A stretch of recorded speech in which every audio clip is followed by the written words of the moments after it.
Okay. So, మనం మంగళాచరణ చేసుకొని start చేద్దామంట.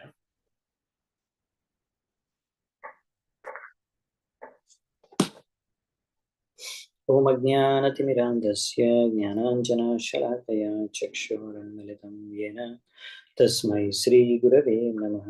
శ్రీచైతన్యమనోభీష్టం స్థాపితం యేన భూతలే స్వయం రూపः కदा మह्यं దదాతి స్వపదాంతికం. వందేహం శ్రీగురూన్ శ్రీయుతాపదకమలం శ్రీగురూన్ వైష్ణవాంశ శ్రీరూపం సాగ్రజాతం సహగణ రఘునాథాన్వితాం తం సజీవం సాద్వైతం సావధూతం పరిజన సహితం కృష్ణ చైతన్యదేవం శ్రీరాధా కృష్ణపాదాన్ సహగణ లలితా శ్రీ విశాఖాన్వితాంశ నమా ఓం విష్ణుపాదాయ కృష్ణప్రేష్టాయ భూతలే श्रीमते भक्तिवेदांत स्वामी निति नामिनी नमस्ते सारस्वते देवे गौरवाणी प्रचारिणे निर्विशेष शून्यवादी पाश्चात्यदेशतारिणी नमो महावदन्याय कृष्ण प्रेम प्रदायते कृष्णाय कृष्ण चैतन्य नामिने गौरत्विषे नमः. हे कृष्णा करुणा सिंधु दीनबंधु जगत्पते गोपेश गोपिका कांत राधा कांत नमोस्तुते. तप्त कांचन गौरांगी राधे वृंदावनेश्वरी वृषभानुसुते देवी प्रणमामि हरिप्रिये. नीलाचल निवासाय नित्याय परमात्मने बलभद्र सुभद्राभ्यां जगन्नाथाय ते नमः. वाञ्छाकल्पतरुभ्यश्च कृपासिन्धुभ्य एव च पतितानां पावनेभ्यो वैष्णवेभ्यो नमो नमः. जय श्री कृष्ण चैतन्य प्रभु नित्यानंद श्री अद्वैत गदाधर श्रीवासादि गौरभक्तवृंद. हरे कृष्णा कृष्ण कृष्ण हरे हरे हरे राम राम राम हरे हरे.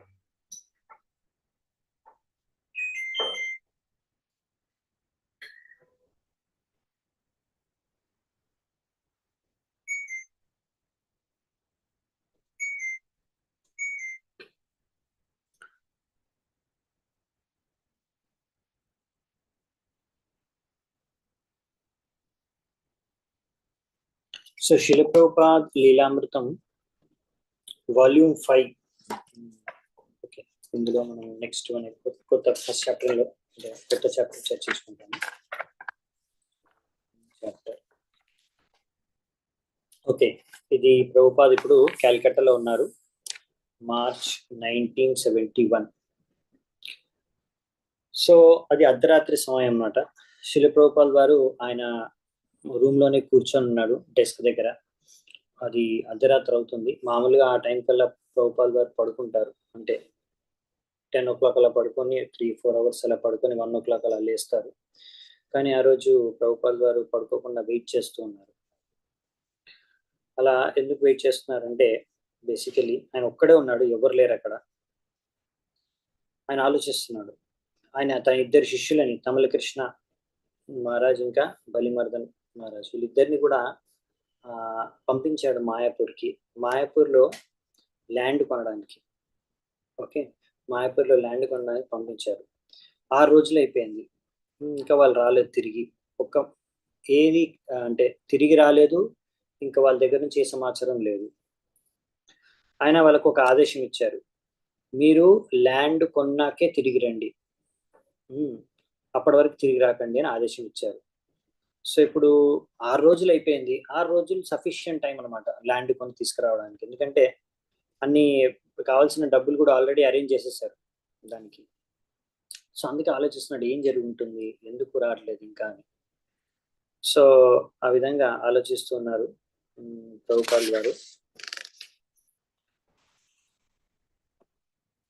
ఎందుకంటే మాయాపూర్లో ల్యాండ్ కోసం అనేసి చాలా ప్రయత్నించారు, చాలా రోజుల నుంచి ప్రయత్నిస్తున్నారు. ప్రభుపాల్ గారికి కోరిక ఉంది అక్కడ ల్యాండ్ కావాలి, అక్కడ మంచి టెంపుల్ కట్టాలి, మన ఇస్కాన్ టెంపుల్ అని. ఎందుకంటే ప్రభుపాది శ్రీ చైతన్య మహాప్రభుల యొక్క జన్మస్థానం ఉంది మాయాపూర్లో. సో అందుకనే ఇంకా తమల్ కృష్ణ మహారాజ్కి చెప్పారు కూడా, బలిమర్దన్కి కూడా సరిగ్గా జాగ్రత్తగా ఈ 9 బీగా ల్యాండ్ అది చైతన్య మహాప్రభు యొక్క జన్మస్థానం నుంచి దగ్గరలోనే ఉంది. 1 మైల్ కన్నా తక్కువ దూరంలోనే ఉంది. సో అది ల్యాండ్ వచ్చేసి ఏదైతే కొనాలనుకుంటున్నారో దేనికోసం అయితే పంపించారు, అది షేక్ బ్రదర్స్ అన్నమాట, ముస్లిం ఫార్మర్స్ వాళ్ళు. సో వాళ్ళు చాలా హై ప్రైస్ కోట్ చేశారు అమ్మడానికి. అయితే కలకట్టాలో ఒక లాయర్ని తీసుకొని నవద్వీప్లో ఆయన బాగా వాళ్ళతో బేరం ఆడించి ఫైనల్గా 14,500 14,500 రూపాయలకి ఆ ల్యాండ్ కొంటామని వాళ్ళతో ఫిక్స్ చేసుకున్నారు. సో అలా ఫిక్స్ చేసుకొని దానికి కావాల్సిన డబ్బుల్ని కూడా కృష్ణనగర్లో ఉన్న బ్యాంకు నుంచి డ్రా చేసి తమల్ కృష్ణ ఇంకా బలిమార్దన ఇద్దరు కూడా మాయాపూర్కి వెళ్ళారు. ప్రభుపాల్ వారు చెప్పారు కలకట్టాలోనే అన్ని విషయాలు కూడా. సో ఇప్పుడు ఇది చాలా ఇంపార్టెంట్ విషయం అన్నమాట. ఎందుకంటే ప్రభుపాద్ వారికి ఒక ఇస్కాన్ మందిరాన్ని మాయాపూర్లో సెంటర్ని స్థాపించాలని తీవ్రమైన ఇచ్చ ఉంది. అంటే అతను ఎప్పుడు కావాలంటే అప్పుడు ప్రభుపాల్ వారు వెళ్ళొచ్చు, మాయాపూర్లో ఉండొచ్చు, రావచ్చు, ఆయన ఒక్కడికి ఏం ప్రాబ్లం లేదు. కానీ తన శిష్యులు అమెరికా, యూరోప్ అన్ని దేశాల నుంచి ఇప్పుడు ప్రచారం పెరిగిపోతుంది. తన యొక్క గురువు యొక్క ఆదేశం ప్రకారం ఆయన ప్రచారం చేస్తున్నారు. ఈ ప్రచారం అన్ని చోట్ల పెరిగిపోతుంది, శిష్యులు పెరిగిపోతున్నారు. మరి ప్రభుపాల్ వారు అనుకునేది ఏంటంటే తన శిష్యులందరూ కూడా ఇలా చైతన్య మహాప్రభు ఒక జన్మస్థానానికి రావాలి, ఇక్కడ వచ్చి దర్శించుకోవాలి, ఉండడానికి ఒక స్థలం కావాలి, అలా అని ప్రభుపాల్ వారు కోరుకున్నారు. ఈ విధంగా మనకు అందరికీ నా గురు మహారాజ్ అంటే ప్రభుపాల్ వారి గురు మహారాజ్ యొక్క అందరి శిష్యులు, చాలా మంది శిష్యులకి అక్కడ టెంపుల్స్ ఉన్నాయి, గౌడీ మఠాలు ఉన్నాయి మాయాపూర్లో. అటువంటిది మనం ఇంత ప్రచారం చేస్తున్నాము, ఇంతమంది మనకు భక్తులు శిష్యులు ఉన్నారు ఇస్కాన్లో.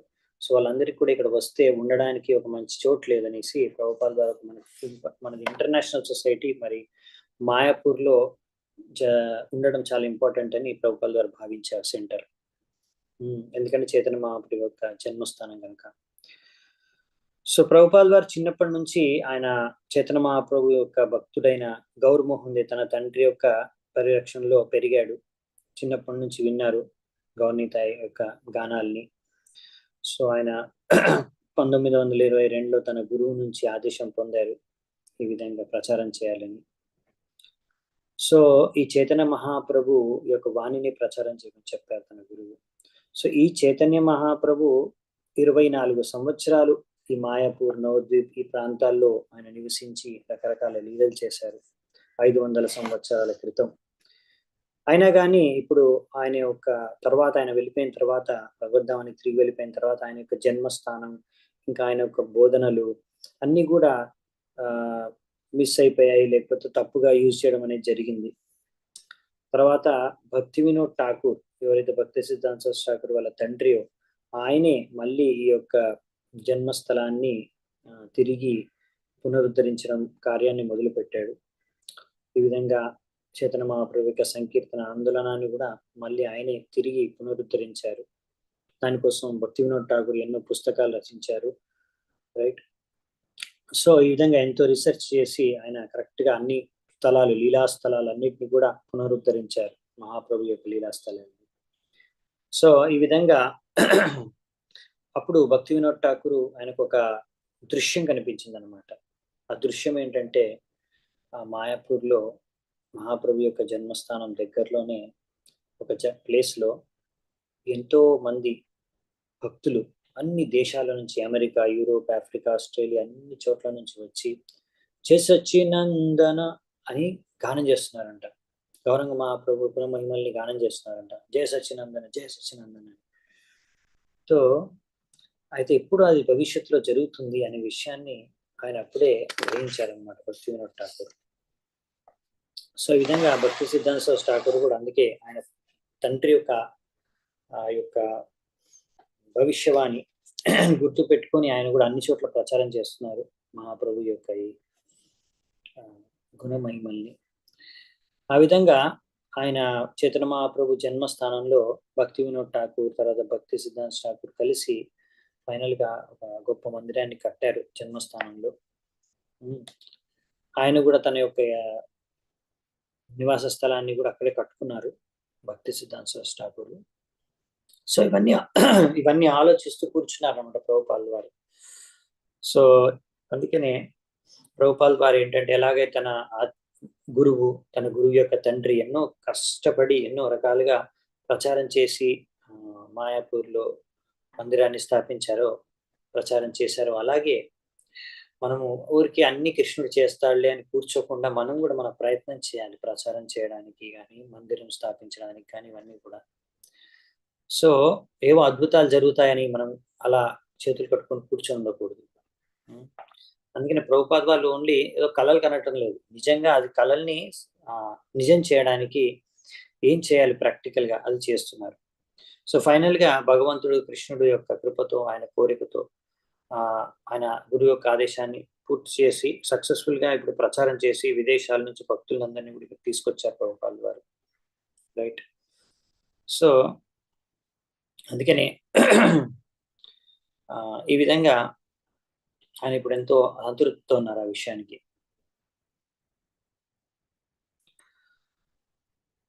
సో ప్రభుపాల్ ద్వారా ఏదో కళలు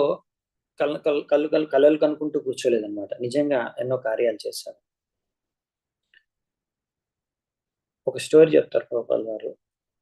ఒకతను పాటర్ అంటే కుమ్మరి, అంటే మట్టి పాత్రలు తయారు చేస్తారు కదా ఆయన.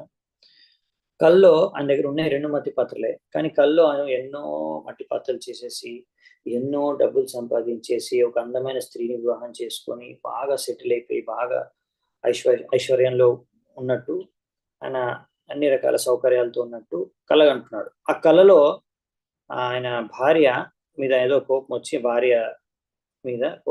గొడవ అయిందంట భార్యతో. కల్లోనే భార్యతో గొడవ అయ్యి ఆ భార్యని కాలుతో అనేసి తన్నాడంట. అప్పుడు ఆయన దగ్గర ఉన్నాయి 2 పాత్రలు అనమాట, మట్టి పాత్రలు. అతను చాలా పేదవాడు అనమాట. సో లేచి చూస్తే నిద్రలోంచి ఆ ఉన్న 2 పాత్రలు కూడా పగిలిపోయాయంట ఈయన కల్లో తన్నితే కాలుతో. సో ఈ విధంగా యాక్చువల్లీ ప్రభుపాల్ వారు అంటున్నారు. సో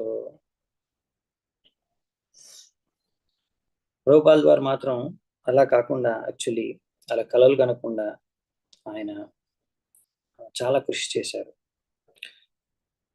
ఈ విధంగా జపం చేసి, ప్రచారం చేసి, పుస్తకాలు రచించి, ఈ విధంగా కృష్ణ భక్తిని ప్రచారం చేయడానికి, ఆచార్యుల యొక్క కళల్ని నిజం చేయడానికి యాక్చువల్లీ చాలా కృషి చేశారు. సో ఫైనల్ గా ఇప్పుడు 2 శిష్యుల్ని పంపించారు, మాయాపూర్లో ల్యాండ్ కొనాలని వెయిట్ చేస్తున్నారు.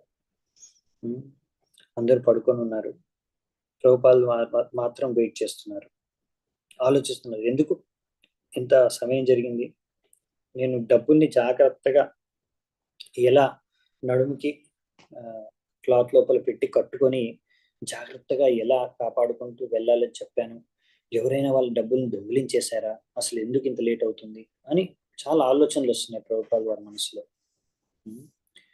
ఏ కారణంగా డిలే అవుతుంది, లేకపోతే అక్కడ ఒక రూల్ ఉంటుంది, ప్రతి ఒక్క నోటు వాళ్ళు దాన్ని చెక్ చేస్తారు, సీరియల్ నెంబర్ అన్ని చెక్ చేసి నోట్ చేసుకొని మరి తర్వాత అందుకే ఆ లెక్క చూడడానికి, ఆ సీరియల్ నెంబర్ నోట్ చేయడానికి లేట్ అవుతుందా, ఎందుకు లేట్ అవుతుంది, లేకపోతే ట్రైన్ ఏమన్నా మధ్యలో ఆగిపోయిందా వచ్చేటప్పుడు, ఏం జరిగి ఉంటుంది అని ఆలోచిస్తున్నారు ప్రభుపాల్ గారు. అలా ఆలోచిస్తూ ఉన్నారు. అప్పుడే ప్రభుపాల్ గారు ఒక శబ్దం వినిపించింది, ఎవరో మెట్లెక్కి వస్తున్నారు అర్ధరాత్రి. మెట్లెక్కి వచ్చి ఒక డోర్ ఓపెన్ చేసి టెంపుల్ హాల్లోకి వచ్చారు. తర్వాత ఈయన నడక శబ్దం వినిపిస్తుంది, ప్రభుపాల్ వారు కూర్చున్న రూమ్ వైపు వస్తున్నారు. ఆ రూమ్ వైపు వచ్చి సాఫ్ట్ గా ప్రభుపాల్ వారి యొక్క తలుపును కూడా కొట్టారనమాట. కొట్టినప్పుడు ప్రభుపాల్ వారు అడుగుతారు ఎవరక్కడ అని. సో తమల్ కృష్ణ మహారాజు మెల్లిగా లోపలికి వచ్చి ప్రణామాలు చేస్తారు. ప్రభుపాల్ వారు అడుగుతారు, so what is your news అంటే, ఇప్పుడు న్యూస్ ఏంటి, కబర్ ఏంటని. తమల్ కృష్ణ మహారాజ్ ఎంతో ఆనందంతో తలపైకెత్తి చెప్తాడు, ద ల్యాండ్ ఈజ్ యువర్స్, ఆ భూమి ఇప్పుడు మీదే. సో ప్రభుపాల్ వారు అప్పుడు వెనకాలకి కొంచెం ఒరిగి, ఆల్ రైట్ సరే ఇక నువ్వు వెళ్ళి రెస్ట్ తీసుకో అంటారు. సో ఇప్పటివరకు ప్రభుపాల్ గారు ఆ భూమి గురించే, ల్యాండ్ గురించే ఆలోచిస్తూ ఆలోచిస్తూ టెన్షన్లో ఉన్నారు. ఇప్పుడు ఫైనల్గా సక్సెస్ఫుల్గా తమలకృష్ణ మహారాజ్ వచ్చి ఆ విషయం చెప్పగానే అప్పుడు ప్రభుపాల్ గారు కొంచెం రిలాక్స్ అవుతారు. ఓకే ఫైన్, చాలా మంచిది, ఇంకా వెళ్ళి రెస్ట్ తీసుకోండి. Next London August 1971. ప్రభుపాల్ గారు అడిగారనమాట ఇండియన్ హై కమిషనర్ని UK for the UK to petition prime minister. Okay, లండన్లో ఇండియన్ హై కమిషనర్ని యూకేలో అడిగారు ప్రైమ్ మినిస్టర్ ఇందిరాగాంధీకి పిటిషన్ పెట్టమని. మేము ఇస్కాన్ మాయాపూర్లో ఇప్పుడు శిలాన్యాసం, అదే మన corner stone laying ceremony, so భూమి పూజ జరుగుతుంది. సో దానికి ఆమెను అతిథిగా పిలవాలని నిశ్చయించుకొని ప్రభుపాల్ గారు అడిగారు. అలాగే ప్రభుపాల్ గారు చెప్పారు, ఈ విధంగా ఈ యొక్క సెరమనీకి చాలా ముఖ్యమైన విఐపీస్ అందరినీ కూడా కలకత్తా నుంచి పిలవాలి అని ప్రభుపాల్ గారు అనుకున్నారనమాట. సో ఈ విధంగా తన శిష్యులకి రాశారు, ఇండియాలో ఉన్న శిష్యులందరికీ ఈ విధంగా ట్రై చేయండి, ఎలాగైనా సరే ఇందిరాగాంధీ కూడా రాగలిగితే, అప్పుడు ప్రధానమంత్రి అయిన ఇందిరాగాంధీ ఒకవేళ మన ఇస్కాన్ మాయాపూర్ భూమి పూజకు రాగలిగితే బాగుంటుందని. కనీసం ఒకవేళ ఇందిరాగాంధీ రాలేకపోతే మనం బెంగాల్ గవర్నర్ అయిన ఎస్ఎస్ ధవన్ అయినా తీసుకురాగలిగితే బాగుంటుంది. సో విధంగా అప్పటికి ప్రభుపాల్ వారు లండన్ లో ఉన్న తన శిష్యులతో చెప్తున్నారు అన్నమాట, మాట్లాడుతున్నారు. అక్కడ కొంతమందికి ఆర్కిటెక్చర్, డిజైన్ వీటన్నిటి మీద ఎవరికైతే కొంచెం అవగాహన ఉందో, ఎక్స్పర్ట్స్ ప్రొఫెషనల్స్, వాళ్ళందరి ద్వారా మాయాపూర్ ప్రాజెక్ట్ కోసం ప్లాన్స్ రెడీ చేస్తున్నారు, ఎలా ఉండాలి మాయాపూర్ ప్రాజెక్ట్. సో నరనారాయణ ప్రభు ఆయన రథయాత్ర కార్డ్స్ ని చాలా నిర్మించాడు అనమాట. ఇంకా టెంపుల్ ఇంటీరియర్ డిజైన్స్ కూడా ఆయన చేశాడు. రణచోర ఆయన ఆర్కిటెక్చర్ లో చదివాడు. భవానంద ఆయన ప్రొఫెషనల్ గా డిజైనరు. సో ప్రభుపాల్ వారు మాయాపూర్లో ఎలా ఉండాలి స్ట్రక్చర్, మందిరాన్ని, బిల్డింగ్స్ అవన్నీ వాళ్ళతో కలిసి ప్లాన్ చేస్తున్నారు అనమాట. ఆయన ఇలా ముగ్గురిని కలిపి ఒక కమిటీ తయారు చేసి స్కెచెస్, ఫస్ట్ డ్రాయింగ్స్ వేస్తున్నారు అనమాట, ఎలా ఉండాలి బిల్డింగ్ ఏంటనేది. తర్వాత ఒక్కసారి అది రెడీ అయిపోతే మోడల్ ఎలా ఉంటుంది అనేది మన ప్రాజెక్ట్, మాయాపూర్ ప్రాజెక్టు. అప్పుడు దానికి కావాల్సిన ఫండ్స్ రేస్ చేయాలి కదా, డబ్బులు, ఇంకా దానికోసం ప్రయత్నాలు మొదలు పెట్టొచ్చని ప్రభుపాల్ వారి ప్లాన్. సో ఎప్పుడైతే ప్రభుపాల్ వారు తన ప్లాను, ఆ స్కెచ్ వేయిస్తున్నారో మాట్లాడుతున్నారో, డివోటీస్ అందరికి అర్థమైపోయింది ఇది ఇస్కాన్ లో చాలా పెద్ద ప్రాజెక్ట్ అవ్వబోతుంది అని. ఆ విధంగా ప్రభుపాల్ వారు ఒకసారి రసల్ స్క్వేర్ లో ఈ విషయం గురించి మాట్లాడుతూ అక్కడున్న బిల్డింగ్స్ లో చూస్తున్నారు అనమాట. ఇది ఎంత పెద్దగా ఉంటుంది బిల్డింగ్ అని అడుగుతున్నారు శిష్యుల్ని. ఫైనల్ గా అలా అడుగుతూ, అంటే ఎంత పెద్దగా ఉండాలి మన టెంపుల్ మాయాపూర్లో అనేది ప్రభుపాల్ గారి ప్లాన్ అనమాట. ఫైనల్ గా ఆలోచించి ఒకరోజు చెప్పేశారు, 300 అడుగులు, కనీసం 300 అడుగులు పెద్దగా ఉండాలి మన మందిరం, అంతకన్నా పెద్ద హైట్, అంతకన్నా ఎక్కువ హైట్ ఉండాలి కానీ తక్కువ ఉండకూడదు అని చెప్పేశారు ప్రభుపాల్ గారు. ఇంకోటి కూడా చెప్పారు ప్రభుపాల్ గారు, అక్కడ మాయాపూర్లో వర్షాలు వస్తాయి, వర్షాలు వచ్చినప్పుడు గంగా పొంగి పొర్లుతుంది. సో ఆ సమయంలో అక్కడ బిల్డింగ్, అంత పెద్ద బిల్డింగ్ తట్టుకోవాలంటే చాలా స్పెషల్ ఫౌండేషన్ ఉండాలి, చాలా స్ట్రాంగ్ గా ఉండాలి. సో అలా గంగా నీళ్లు వచ్చినా కానీ కొట్టుకుపోకుండా ఉండే విధంగా ఉండాలి. అంటే అప్పుడు అక్కడ ఉన్న సివిల్ ఇంజనీర్ కూడా కరెక్టే, అలా ఒక స్పెషల్ ఫౌండేషన్ అవసరం, ఎందుకంటే అక్కడ గంగా నీళ్ళన్నీ వచ్చేస్తుంటాయి కాబట్టి, వరదలు వచ్చేస్తుంటాయి కాబట్టి, రైనీ సీజన్లో ఛాన్సెస్ ఉన్నాయి కాబట్టి. సో నెక్స్ట్ ఆ విధంగా ప్రభుపాల్ వారు అన్నారు, ఫస్ట్ మనం ఒక బిల్డింగ్ గెస్ట్ హౌస్ కట్టాలి, అదొక 4 అంతస్తులైన ఉండాలి గెస్ట్ హౌస్. ఈ విధంగా ప్రభుపాల్ వారు ఒక ప్లాన్ వేశారు. అదేదో ఆర్కిటెక్చర్ ప్లాన్ కాదు, కాకపోతే ఆయన వేసిన ప్లాన్ అంటే డిజైన్ ప్రకారం చాలా మటుకు రాజస్థాన్ లో ఉండే పింక్ కలర్ బిల్డింగ్స్ ఉంటాయి కదా, ఆ టైప్ లో ఆయన ప్లాన్ వేశారు ఉండాలని. అలా మంచి డిజైన్ ఉంటూ, ఆర్చ్ ఉంటూ, అలా మార్బల్ వరండా ఉండాలి ప్రతి ఫ్లోర్ లో, గ్రౌండ్ ఫ్లోర్ తప్ప. ఆ విధంగా బిల్డింగ్ ఈస్ట్ నుంచి వెస్ట్ వరకు ఉండాలి డైరెక్షన్ లో. అప్పుడు ఏంటంటే సన్ అంటే సూర్యుడు పైనుంచి వెళ్ళిపోతాడు, డైరెక్ట్ గా సూర్యుడు లోపలికి రాకుండా డైరెక్ట్ గా లైట్ పైనుంచి వెళ్తుంది. ఈ విధంగా అలా ఉంటే దక్షిణం వైపు నుంచి గాలులు కూడా సమ్మర్లో గెస్ట్ హౌస్లోకి బాగా వీస్తాయని అలా ప్లాన్ చేశారనమాట. ఇంకా ఆ బిల్డింగ్లో అన్ని ఎలక్ట్రిక్ ఫ్యాన్లు, లైట్లు, మోడర్న్ టాయిలెట్స్, షవర్స్, ఇంకా రూమ్స్ కూడా అన్ని బాగా ఫర్నిష్ అయి ఉండాలి, స్పేషియస్గా ఉండాలి, ఇంకా వెంటిలేషన్ బాగా ఉండాలి అని ప్రభుపాల్ గారు అన్ని ఇన్స్ట్రక్షన్స్ ఇచ్చారనమాట. ఇంకా ఈ గెస్ట్ హౌస్ వెంటనే తక్షణమే కట్టడం మొదలు పెట్టాలి. ముందు ఫస్ట్ గెస్ట్ హౌస్ కట్టాలని ప్రభుపాల్ గారు ప్లాన్ చేశారు. దాని తర్వాత మెల్లిమెల్లిగా మిగతా బిల్డింగ్స్ అన్ని కూడా రెడీ అవుతాయని చెప్పారు. సో ఈ విధంగా ప్రభుపాల్ గారు ప్లాన్ ఏంటంటే కనీసం ఒక 500 మంది భక్తులు నివసించడానికి కావాల్సిన వసతుల్ని అక్కడ సృష్టించాలి మనం. అలాగే ఒక పెద్ద ప్రసాదం హాల్ ఉండాలి, 1000 మంది కూర్చొని ప్రసాదం తీసుకునేటువంటి పెద్ద ప్రసాదం హాల్, ఒక కిచెన్ కాంప్లెక్స్ ఉండాలి, ఒక గోశాల ఉండాలి. ఎక్కడైతే గోశాలలో ఆవులు ఉండి దగ్గరలో ఉన్న పరిసరాల్లో ఉన్న ఫీల్డ్స్ లో వాళ్ళు గడ్డి మేయడానికి వీలుగా ఉండేటట్టుగా మంచి parks, flower gardens, trees, fountains, walkways ఇవన్నీ ఉండాలని చెప్తారు. అలా మెయిన్ బిల్డింగ్ మాయాపూర్ చంద్రోదయ్ మందిర్ ఎలా ఉండాలనేది ప్రభుపాల్ గారు అప్పుడే ఒక విజన్, ప్రభుపాల్ గారి విజన్ ప్రకారం ఎలా ఉండాలంటే ముందే చెప్పారు 300 అడుగులకి తక్కువ మాత్రం ఉండకూడదు. ఇంకా అది కట్టడానికి కొన్ని వేల మిలియన్ల డాలర్లు ఖర్చు వచ్చని చెప్పేశారు ప్రభుపాల్ గారు. ప్రభుపాల్ గారు డిస్క్రైబ్ చేశారు ఎలా ఉండాలి అని అక్కడున్న ఆర్కిటెక్ట్స్ కి ఇంకా డివోటీస్ కి అందరికి. అది విన్న తర్వాత వాళ్ళకి అనిపించింది ఏంటంటే యునైటెడ్ స్టేట్స్ లో క్యాపిటల్ లేకపోతే సెయింట్ పీటర్స్ కేథడ్రల్ దానికన్నా కూడా పెద్దగా ఉంటుందని వాళ్ళకి అర్థమైపోయింది. ఇంకా ముఖ్యంగా ప్రభుపాల్ గారు చెప్పారు మందిరంలో మధ్యలో పైన ఉన్న సెంట్రల్ డోమ్ ఏదైతే ఉందో సెంట్రల్ డోమ్, అందులో ఆ డోమ్ లో పైన నుంచి సీలింగ్ నుంచి కింది వరకు ఒక 3 డైమెన్షనల్ మోడల్, యూనివర్స్ యొక్క 3D మోడల్ ఉండాలి. ఆ డిజైన్ ఎలా ఉండాలంటే కరెక్ట్ గా మన వైదిక శాస్త్రానుసారంగా ఉండాలి. అలా అక్కడ ఓన్లీ భౌతిక ప్రపంచమే కాదు, ఆధ్యాత్మిక ప్రపంచం కూడా ఆ 3D మోడల్లో చూపించాలి మనం.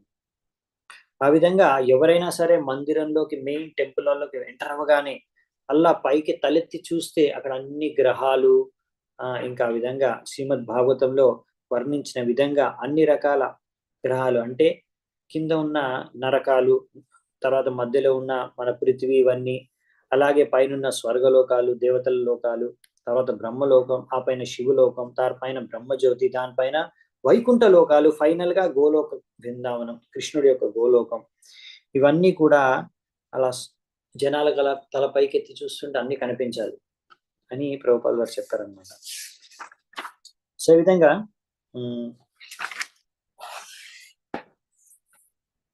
ఆ మందిరంలో అక్కడ miniature palace in which deities of Radhakrishna would reside, Radhakrishna విగ్రహాలు అక్కడ పూజించబడతాయి. ఇంకా అక్కడ ఆ స్తంభాలన్నీ కూడా గోల్డ్, సిల్వరు, ఇంకా రకరకాల రత్నాలతో శోభితమై ఉంటాయి. ప్రభుపాల్ గారు అలా ఊహించారు. అలా మాయాపూర్ చంద్రోదయ మందిర్ అలా ఉండాలి. మాయాపూర్ సిటీ, అక్కడ ఉన్న అది సిటీ ఒక మాయాపూర్ సిటీగా మారి అది ఇస్కాన్ కి వరల్డ్ హెడ్ క్వార్టర్స్ గా మారాలి అని ప్రభుపాల్ గారు ఆ రోజే అంటే ఆయన ఊహించారు, కోరుకున్నారు. సో ఎవరైనా అనుకోవచ్చు అదేంటి ఇంత గొప్ప మందిరం, ఇంత అద్భుతమైన మందిరాన్ని ఈ ప్రపంచంలో ఒక మూలన, ఒక మారుమూల గ్రామాన ఎందుకు చేయడం అంటే ప్రభుపాల్ గారు దానికి ఎక్స్ప్లెయిన్ చేశారు. ఈ మాయాపూర్ అనేది ఒక మారుమూల గ్రామం కాదు, అలా మీకు అనిపించవచ్చు భౌతిక దృష్టితో చూస్తే. కాకపోతే ఎలాగైతే మనకి అర్థం కాదో అసలైన ఆత్మ ఈ శరీరం కాదని, ఇలా మనం అందరం కూడా ఆత్మ గురించి మర్చిపోయి శరీరం గురించి ఆలోచిస్తూ ఉంటాము. కాబట్టి ఇది మనకు అర్థం కావట్లేదు ఇప్పుడు. అలాగే ఇది ఏంటి ఇంత మూరు గ్రామంలో ఇంత పెద్ద గొప్ప అద్భుతమైన మందిరాన్ని నిర్మించడం ఏంటి అని అనిపిస్తుంది మీకు. కానీ ఇది మనిషి తన యొక్క ఆత్మ, జీవితం అంతా అర్థం చేసుకుంటే ఇది ఒక టెంపుల్, నార్మల్ టెంపుల్ కాదు, టెంపుల్ ఆఫ్ హ్యూమన్ అండర్స్టాండింగ్. మనిషిని ఆలోచింపే విధంగా చేసే జీవితం అంటే ఏంటి అని తెలిపే మందిరం ఇది. మాయాపూర్లో ప్రభుపాల్ వారు ఇటువంటి ఒక మందిరాన్ని కట్టాలనుకున్నారు. తద్వారా ఏంటంటే ఏ కర్మి అయినా సరే, ఏ మనిషి అయినా సరే, డివోటి కాదు, నార్మల్ వ్యక్తి కూడా అక్కడ రాగానే అతను ఆ వెంటనే ఆ భౌతిక జగత్తు నుండి మనుషులు కూడా అసలు ఆలోచింపజేసేసి ఆ సెంటర్ ఆఫ్ అట్రాక్షన్ ఏంటి, భగవంతుడు, రాధాకృష్ణ, దాని వైపు వాళ్ళు దృష్టి మళ్ళాలి, ఆలోచింప చేసే విధంగా ఉండాలి. సో ఈ విధంగా అంత అద్భుతంగా ఉండాలంటే ఎవరైనా సరే వచ్చిన వాళ్ళందరూ కూడా మంత్రముగ్ధులైపోవాలి. ఆ విధంగా ఒక ఆధ్యాత్మిక లోకం అంటే ఏంటి అని ఒక అనుభూతి, ఒక ఐడియా రావాలన్నమాట అందరికీ. ఇంకా అలాగే ఎవరైతే భక్తులు మాయాపూర్లో నివసిస్తున్నారో వాళ్ళందరూ కూడా నిరంతరం హరే కృష్ణ కీర్తన చేసుకుంటూ కృష్ణ భావనామృతం యొక్క సిద్ధాంతాన్ని చర్చించుకుంటూ వాళ్ళు అలాగే ఎవరైతే విజిటర్స్ అక్కడికి వస్తున్నారో చూడ్డానికి, దర్శించుకోవడానికి వాళ్ళకి ప్రచారం చేసి, వాళ్ళని కన్విన్స్ చేసి, చైతన్య మహాప్రభు యొక్క బోధల్ని బోధించి, ఆ విధంగా భక్తులందరూ కూడా వాళ్ళకి ప్రచారం చేసి వాళ్ళని సరైన ఆధ్యాత్మిక మార్గానికి తీసుకురావడానికి ప్రయత్నించాలి. ఈ విధంగా నిరంతరం హరే కృష్ణ కీర్తనం చేసుకుంటూ రకరకాల సేవలు చేసుకుంటూ నియుక్తమై ఉండాలి మాయాపూర్లో. ఈ విధంగా మనకు కృష్ణుడు ఈ విధంగా భక్తి యోగా ఎలా చేసుకోవాలి అనేది అక్కడ మనము ప్రత్యక్షంగా చూడొచ్చు అనమాట. అలా ఉండాలి, అలా చేసుకోవాలి అక్కడ. ఈ విధంగా ఇస్కాన్ మాయాపూర్ సిటీలో ఉండడం ద్వారా ఒక వ్యక్తి చాలా ఫాస్ట్గా భక్తుడిగా తయారైపోయి చాలా ఫాస్ట్గా భక్తి రసాన్ని ఆస్వాదిస్తూ ఆనందంతో నృత్యం చేసే విధంగా అక్కడ వాతావరణం ఉండాలి. సో ప్రభుపాల్ వారు ఈ విధంగా ఈ భౌతిక వసతుల్ని అన్నిటిని యూజ్ చేసుకొని కృష్ణుడి యొక్క ప్రచారానికి, భక్తి యోగ యొక్క ప్రచారానికి వినియోగించాలనుకుంటున్నారు. రైట్. అంటే ఎంత అద్భుతంగా ఉండాలంటే మందిరం బయట కర్మీలు వాళ్ళు కూడా ఈ అద్భుతాన్ని భౌతిక దృష్టితో చూసి కూడా ఆస్వాదించి ఆశ్చర్యపోయే విధంగా ఉండాలని. సో ఫైనల్లీ ప్రభుపాల్ వారు ఇలా ప్లాన్ వేస్తున్నారు, ఆయన చర్చించుకుంటున్నారు. అక్కడ ప్రభుపాల్ వారికి తెలిసింది ఏంటంటే ఇండియన్ హై కమిషనర్ నుంచి ప్రైమ్ మినిస్టరు ఈ యొక్క భూమి పూజనికి రాలేరు అనేసి మాయాపూర్లో. అయినా కానీ ప్రభుపాల్ ద్వారా అలా తెలుసుకొని అనుకుంటారు, సరే ఇది కృష్ణుడు ఇచ్చే కోరిక మరి. అంటే మనము ఇప్పుడు ఇందిరాగాంధీ రాకపోతే, ప్రైమ్ మినిస్టర్ రాకపోతే పర్వాలేదు, భగవంతుడిచ్చా ఒక వైష్ణవుడే, ఒక ప్రామినెంట్ ముఖ్యమైన వైష్ణవుడే ఈ కార్యాన్ని తలపెట్టాలని. సో ప్రభుపాల్ వారు అంటారు, రాస్తారు లెటర్ చిట్టీలో, భగవంతుడు చైతన్య మహాప్రభు యొక్క కోరిక వైష్ణవుడి ద్వారానే ఈ భూమి పూజ జరగాలని, ఎవరో కర్మి స్త్రీ పురుషుల ద్వారా కాదు, అందుకే ఇలా జరుగుతుంది అని చెప్పారు. తర్వాత వర్షాకాలం వచ్చింది, గంగా జలాలు నది అంతా కూడా పొంగి పొరలడం మొదలైంది. అలా పొంగి పొరలడంతో ఆ గంగా జలాలన్నీ కూడా ఇస్కాన్ మాయాపూర్ యొక్క మన ప్రాపర్టీ ల్యాండ్ దగ్గర అంతా నిండిపోయాయి నీళ్లు. సో అచ్యుతానంద స్వామి అక్కడ ఒక గుడిసె కట్టాడు. ఎక్కడైతే ప్రభుపాల్ వారు వచ్చి నివసిస్తారో దానికోసం గుడిసె కట్టాడు. కానీ ఇక్కడ నీళ్ళన్నీ వచ్చేసి ఆ వరద నీళ్లు గంగంతా పొంగి పొర్లి వచ్చేసి అచ్యుతానంద స్వామి ఎక్కడైతే నివసించాలని ప్లాన్ చేశారో బ్యాంబూ రాఫ్ట్ అదంతా కూడా నీళ్ళల్లో మునిగిపోయి అక్కడి నుంచి ఆయన అంటే ఆ నీటి మీద బ్యాంబూ రాఫ్ట్ మీద తేలుతూ నివసించే వచ్చిందనమాట. ప్రభుపాద్ గారు రాశారనమాట, ఇంకా ఈ భక్తి సిద్ధాంత రోడ్డు ఉండడం కారణంగా పెద్దగా డ్యామేజ్ జరగలేదు మనకి ఎక్కువగా, లేకపోతే ఇంకా డ్యామేజ్ జరిగేది. అప్పుడు ప్రభుపాద్ గారు రిప్లై చేశారు, అవును ఈ భక్తి సిద్ధాంత రోడ్ ఏదైతే ఉందో శిల భక్తి సిద్ధాంత రోడ్ అదే మనని రక్షించింది. మనని ఇలాగే ఎప్పుడు హిస్ డివైన్ గ్రేస్ శిల భక్తి సిద్ధాంత సరస్వతి గోస్వామి మహారాజ్ ప్రభుపాల్ వారు ఎప్పుడు రక్షిస్తూనే ఉన్నారు, రక్షిస్తూనే ఉంటారు. కాబట్టి మనం ఎప్పుడు ఆయన పాదపద్మాల పైన దగ్గర ప్రార్థన చేసుకుంటూ ఉండాలి. ఈ రోజు మనం ఏదైతే సక్సెస్ సాధించామో అదంతా కూడా ఈ చైతన్య మహాప్రభు మిషన్ ని ప్రపంచ వ్యాప్తంగా మనం ప్రచారం చేయగలుగుతున్నాము అంటే అది ఆయన కృప మాత్రమే.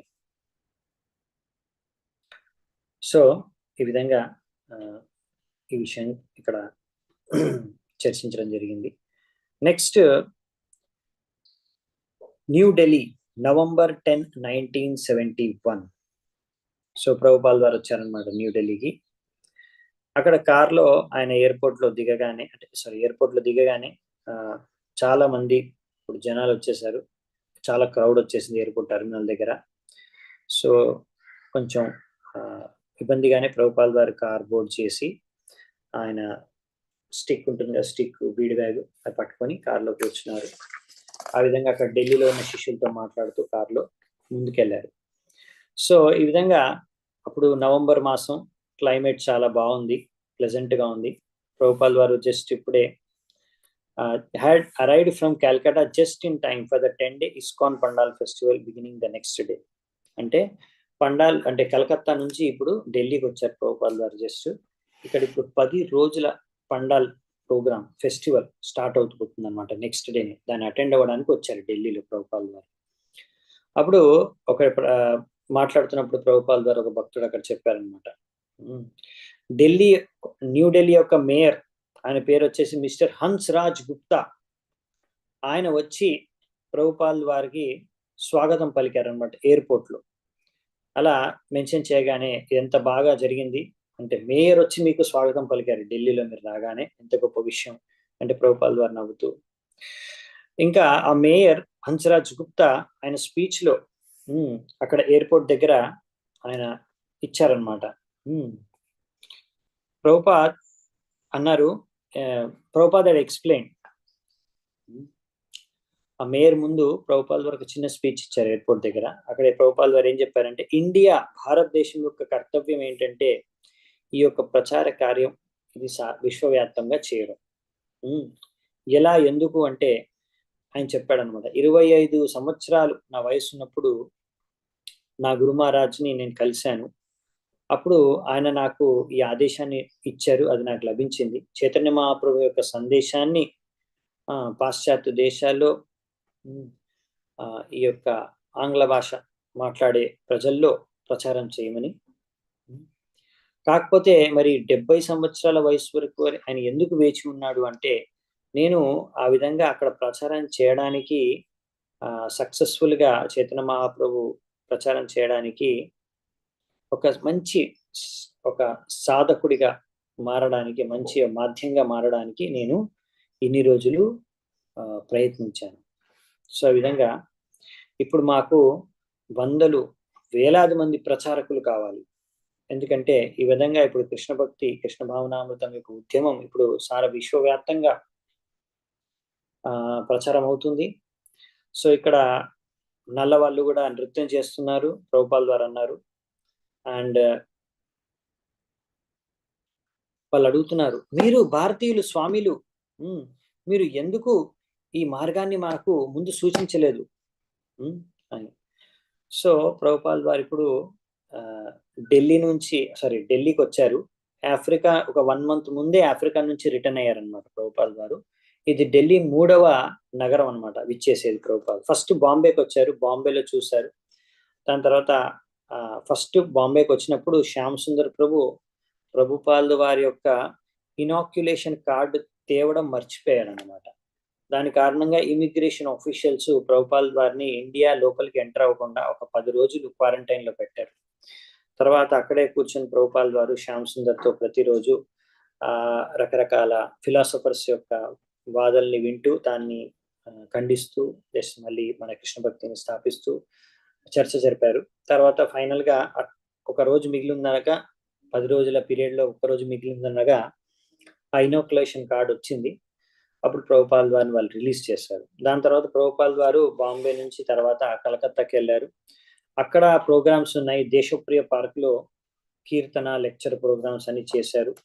తర్వాత కలకత్తాలో 2.5 వీక్స్ అక్కడ ఉన్నారు.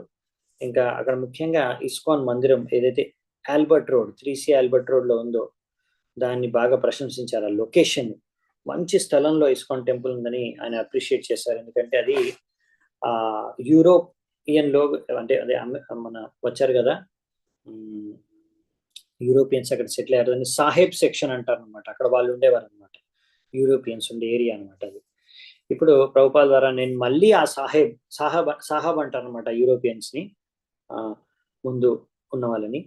సో మళ్ళీ నేను ఆ సాహెబ్లను మళ్ళీ వాళ్ళ క్వార్టర్కే తీసుకొచ్చాను అని ప్రభుపాల్ వారు అంటారు. కాకపోతే ఈసారి వాళ్ళందరూ వైష్ణవులై వచ్చారు అని.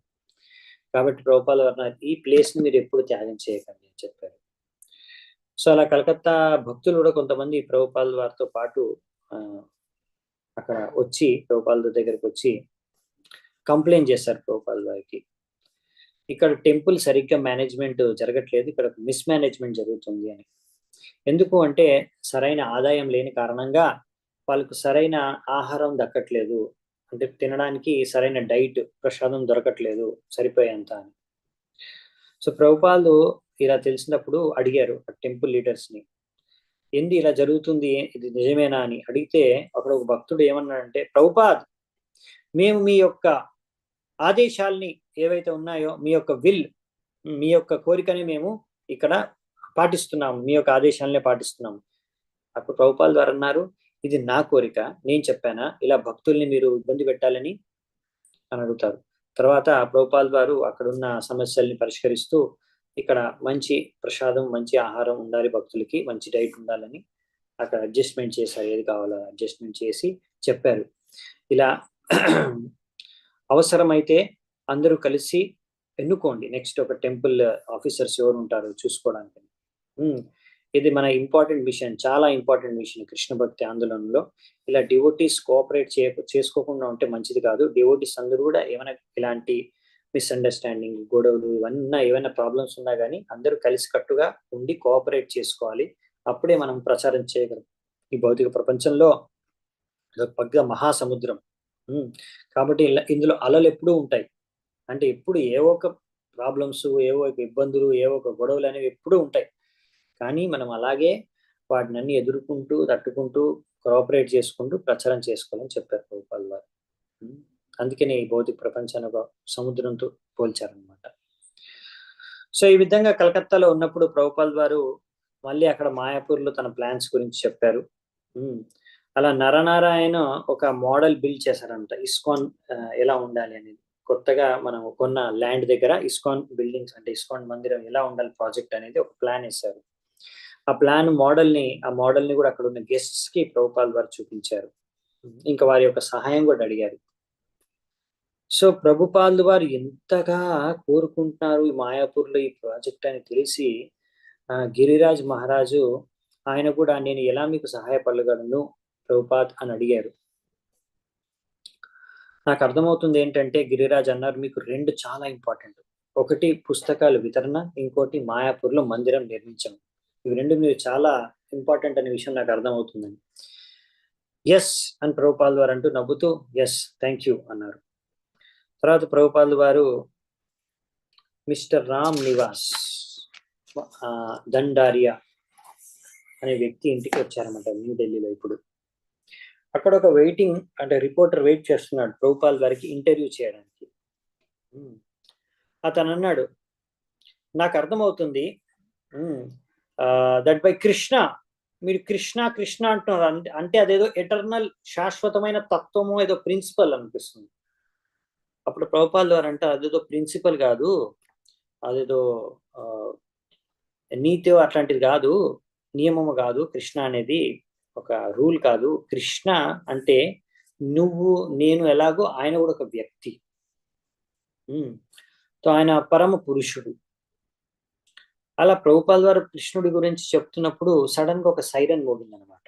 బ్లాక్అవుట్ అన్నారు. అంటే అప్పుడు వెంటనే రిపోర్టర్ బ్లాక్అవుట్ అనేసి, అమ్మో ఇక్కడ నుంచి మనం పారిపోవాలి వెంటనే, ఎందుకంటే ఇక్కడ దాక్కోవాలి, ఎందుకంటే ఇక్కడ ఇప్పుడు యుద్ధం జరుగుతుంది ఇండియా పాకిస్తాన్ మధ్యలో.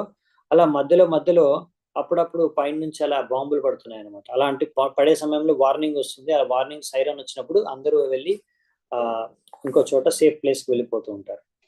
ఆ విధంగా ఇది ఆ సమయంలో జరుగుతుంది అనమాట. అలాంటి పరిస్థితుల్లో ప్రభుపాల్ వారు వెళ్ళారప్పుడు అప్పుడు రిపోర్టర్ అన్నాడు, అప్పుడు సార్ ఇప్పుడు ఒక అంధకారమైన రూమ్ లోకి వెళ్ళిపోయారు సేఫ్ ప్లేస్ కి, చూడండి సార్ ఇది ఇప్పుడు అసలైన వాస్తవికం.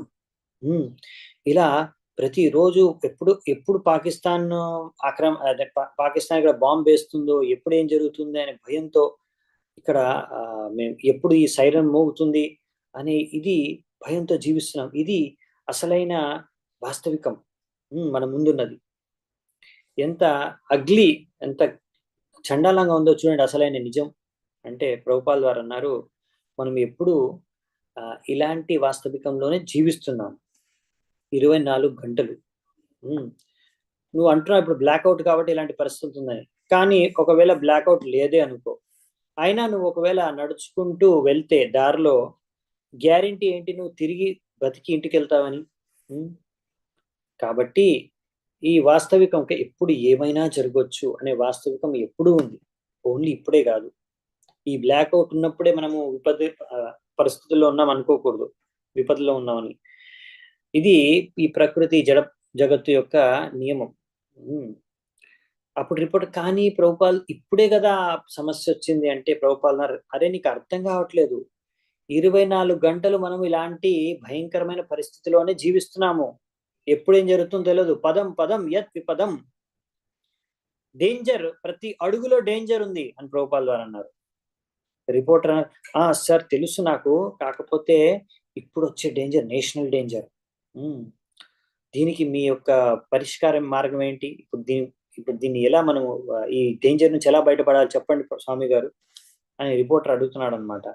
ఎందుకంటే నాకేమనిపిస్తుంది అంటే, రిపోర్టరే చెప్తున్నాడు దీనికి మార్గం ఏంటి, పరిష్కార మార్గం ఏంటి. రిపోర్టర్ అంటాడు, నాకేమనిపిస్తుంది అంటే వెంటనే ప్రెసిడెంట్, పాకిస్తాన్ యొక్క ప్రెసిడెంట్ యహ్యా ఖాన్ అన్నాడు కదా, ఆయన దగ్గరికి వెళ్ళి మనము మాట్లాడాలి.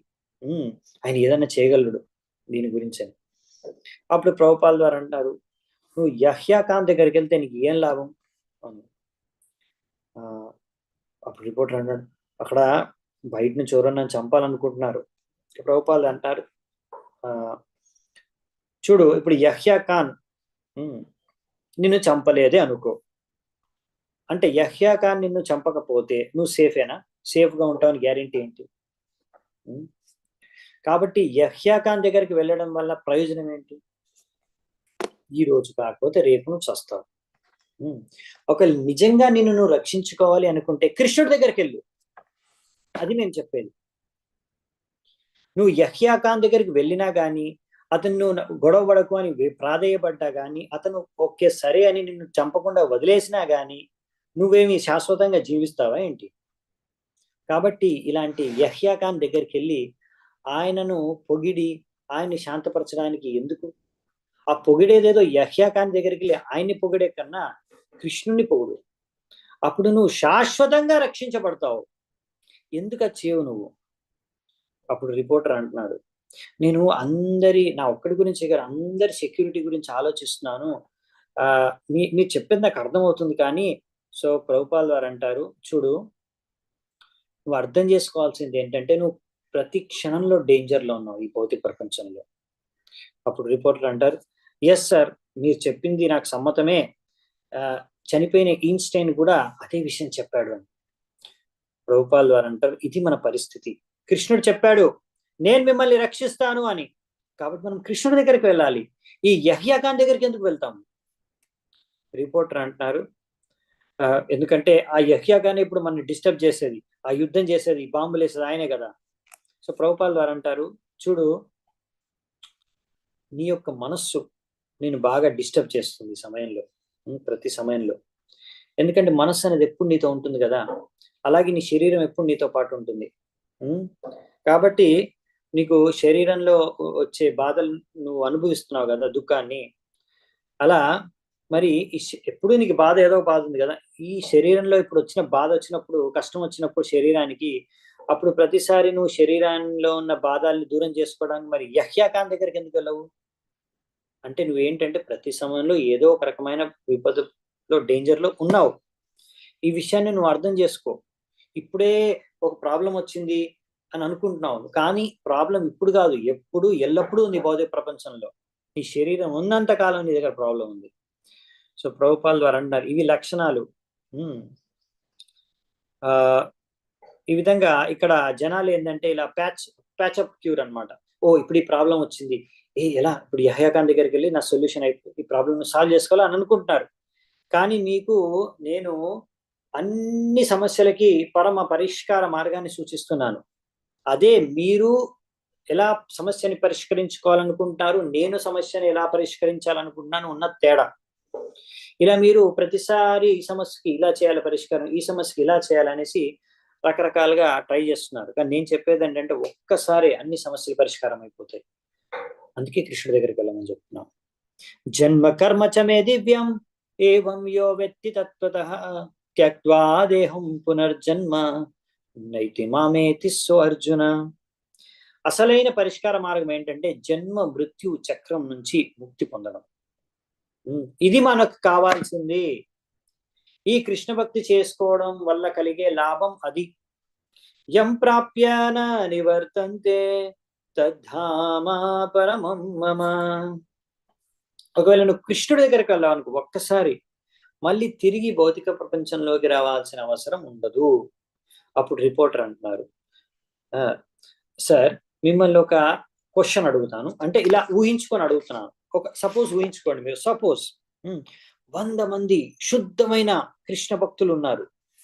వాళ్ళందరూ కలిసి కృష్ణుడి పైన ధ్యానం చేసుకుంటూ కృష్ణుడి గురించి చర్చించుకుంటూ ఉన్నారు. అప్పుడు సడన్ గా పైనుంచి బాంబు పడింది అనుకోండి, అప్పుడు ఏంటి పరిస్థితి అని. సో అలా ఒక సిచ్యువేషన్ ఊహించుకొని చెప్తున్నాడు రిపోర్టర్. అప్పుడు ప్రభుపాల్ వారు అంటున్నారు, చూడు, ఎవరైతే కృష్ణ భావనామృతంలో ఉంటారో వాళ్ళు బాంబులకి భయపడరు. అలా బాంబు పడితే వాళ్ళు ఏమనుకుంటారంటే కృష్ణుడు ఈ బాంబు రూపంలో వస్తున్నాడు, కృష్ణుడే కోరుకున్నాడు, అందుకే బాంబు మన దగ్గరికి వచ్చింది అనుకుంటారు. అలా కృష్ణ భక్తి కృష్ణ భావనామృతంలో ఉన్న వ్యక్తి ఎప్పుడు దేనికి భయపడ్డు. భయం ద్వితీయాభినివేశత స్యాత్. ఇలా ఎవరు కూడా భక్తులైతే ఎవరు ఉన్నారో వాళ్ళు కృష్ణుడికి బయట ఇంకోటి ఉంది, కృష్ణుడి లోపల ఇంకోటి, అంతా కృష్ణమయం వాళ్ళకి. కాబట్టి వాళ్ళు దేనికి భయపడరు, బాంబుకు కూడా భయపడరు. ఇంకా చెప్పాలంటే అది వాళ్ళు ఏమనుకుంటారంటే ఇలా అన్ని కృష్ణుడి నుంచే మనకు వస్తాయి, కాబట్టి దేని గురించి భయపడాల్సిన అవసరం లేదు. ఈ బాంబు కూడా వస్తుంది, ఓ బాంబు వస్తుంటే ఇది కృష్ణుడే పంపించాడు, కూడా కృష్ణుడే బాంబు రూపంలో వస్తున్నాడు అనుకుంటారు. కాబట్టి ఒక భక్తుడు అలా చూస్తాడు. ఒకవేళ అరే బాంబు పడి చచ్చిపోతారంటే అప్పుడు భక్తుడు ఎలా ఆలోచిస్తాడంటే కృష్ణుడు నన్ను ఈ బాంబుతో చంపాలనుకుంటున్నాడు, సరే నేను చచ్చిపోతాను, అది కృష్ణ భావనామృతం. అప్పుడు రిపోర్టర్ అడిగాడు, ఒకవేళ వైష్ణవుడు ఇలా యుద్ధం చేయకుండానే చనిపోతే? ప్రభుపాల్ వారు అన్నారు, చూడు, వైష్ణవుడు యుద్ధం చేస్తాడు. ఎప్పుడు అంటే రిపోర్టర్ అంటే వైష్ణవుడు యుద్ధం చేయకుండానే చనిపోతాడా, యుద్ధం చేయడా అసలు అని అడిగితే ప్రభుపాల్ వారు అంటారు, యుద్ధం చేస్తాడు వైష్ణవుడు. ఎప్పుడు? కృష్ణుడి మార్గదర్శనంలో. ఎలాగైతే అర్జునుడు హనుమంతుడు యుద్ధం చేశారో అలా. ఈ విధంగా అన్ని సమస్యలకి పరిష్కార మార్గం కృష్ణ భావనామృతం మాత్రమే అని ప్రభుపాల్ గారు చెప్తారు. అలా చెప్పేసరికి చెప్తుండగానే బ్లాక్అవుట్ అనేది అంతరించిపోతుంది. అంటే బ్లాక్అవుట్ అని చెప్పారు కదా, సైరన్ ముగింది, ఆ సమయం వెళ్ళిపోయింది. అంటే ఇప్పుడు మళ్ళీ సేఫ్ టైం వచ్చింది అనమాట. సో ఈ విధంగా అక్కడ రిపోర్టర్ తో కన్వర్జేషన్ జరిగింది అనమాట ప్రభుపాల్ వారికి. తర్వాత కొంతమంది ప్రభుపాల్ వారి శిష్యులు అక్కడ న్యూఢిల్లీలో పండాల్ ప్రోగ్రామ్ ఆర్గనైజ్ చేశారనమాట. ఓకే, సో ఈ పండాల్ ప్రోగ్రామ్ ఒకటి ఆర్గనైజ్ చేశారు. మరి ఈ పండాల్ ప్రోగ్రాము చాలా పెద్దగానే వెళ్తుంది, డిస్కషన్ కూడా మనకి 7:51 అవుతుంది. ఐ థింక్ ఇక్కడే నేను స్టాప్ చేస్తాను, ఎందుకంటే మళ్ళీ టాపిక్ చాలా పెద్దగా ఉంది, తర్వాత మనం చర్చించుకుందామంట. ఓకే, సో ఇక్కడ సెలవు తీసుకుంటాను మీ దగ్గర. Thank you so much. శిల ప్రభుపాద్ కీ జై. శిల ప్రభుపాద్ లీలామృతం కీ జై. సమవేత భక్త వృంద కీ జై.